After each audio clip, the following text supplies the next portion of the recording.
La ministre chargée de l'égalité entre les femmes et les hommes, de la diversité et de l'égalité des chances est venue en visite à La Réunion.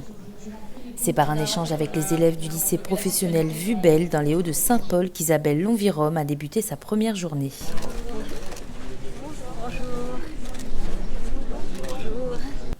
Au programme culture de l'égalité, lutte contre le harcèlement et sensibilisation pour prévenir les violences conjugales et intrafamiliales autour d'ateliers, mais également éducation à la sexualité et à la vie affective. Le respect pour la femme n'est pas une option mais bien une obligation. J'atteste que l'homme et la femme doivent être égaux en toutes circonstances. Après avoir frappé une femme, pose-toi la question, te sens-tu encore un homme ? L'égalité homme-femme, on ne va pas se mentir, c'est pas vraiment respecté. Que ce soit dans le collège, ou que ce soit dans les réseaux sociaux, même dans le monde en fait, c'est pas vraiment respecté dans beaucoup de pays. Et selon moi, c'est vraiment quelque chose de grave. Je ne comprendrai jamais pourquoi selon certaines personnes, l'homme et la femme ne seraient pas égaux et l'un serait supérieur à l'autre. Ça m'a toujours révolté ça. Dans l'après-midi, la ministre s'est rendue à l'AMAFAR, l'association Maison de la Famille, où elle a annoncé le déploiement du PAC Nouveau Départ sur le territoire. Alors en fait, ce PAC, il permet justement d'accompagner des femmes lorsqu'elles sentent qu'elles peuvent être en danger chez elles et qu'elles prennent conscience de cela. Et cela peut même être avant qu'elles portent plainte. C'est-à-dire que c'est vraiment le moment où elles sentent que ça ne va pas aller. Et comme souvent, quand on a vécu comme ça, sous la coupe d'un conjoint violent, on est très souvent humilié, annihilé, on ne sait plus où on est complètement détruite. Et c'est très difficile de pouvoir justement partir. Et quand je dis partir, cela ne veut pas forcément dire quitter le domicile, mais ça veut simplement dire quitter son conjoint. Voilà.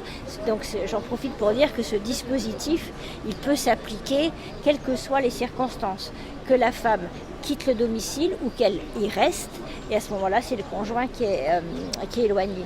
Mais en fait, à ce moment-là, lorsqu'elle se dit qu'elle est peut-être en danger et qu'il faut qu'elle fasse quelque chose, eh bien l'idée, c'est qu'elle puisse dire cela à un certain nombre d'acteurs, et donc la liste n'est pas précisée justement pour avoir le plus de chances possible que cette parole puisse être entendue.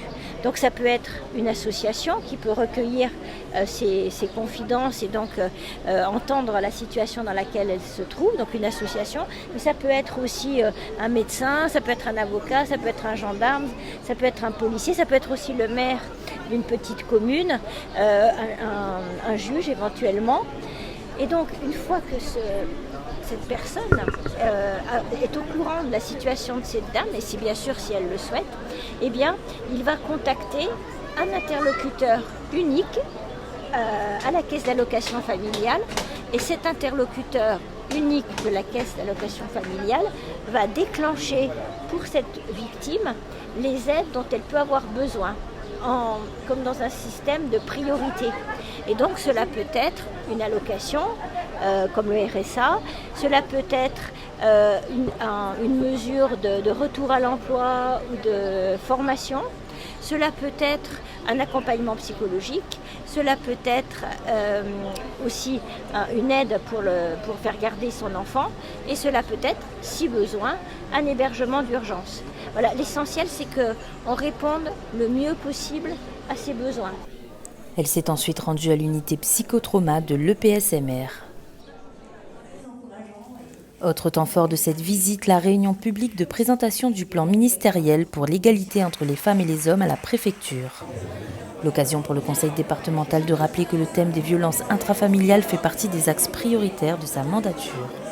Au quotidien, nos services sont mobilisés. Nous avons notamment des travailleurs sociaux en caserne de police et de gendarmerie, 13 personnels dédiés à l'accueil, à l'accompagnement, à l'écoute, au dialogue avec les personnes victimes de violences.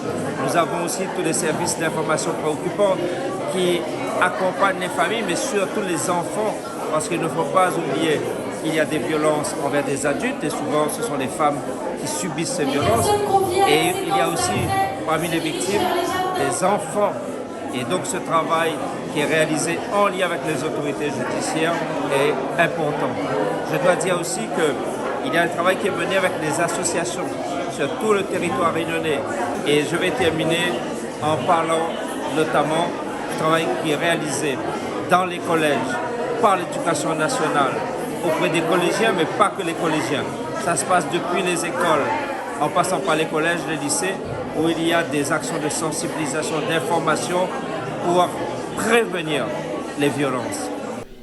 La Réunion est le deuxième territoire à expérimenter le dispositif du PAC Nouveau Départ. Il sera déployé à partir de juin.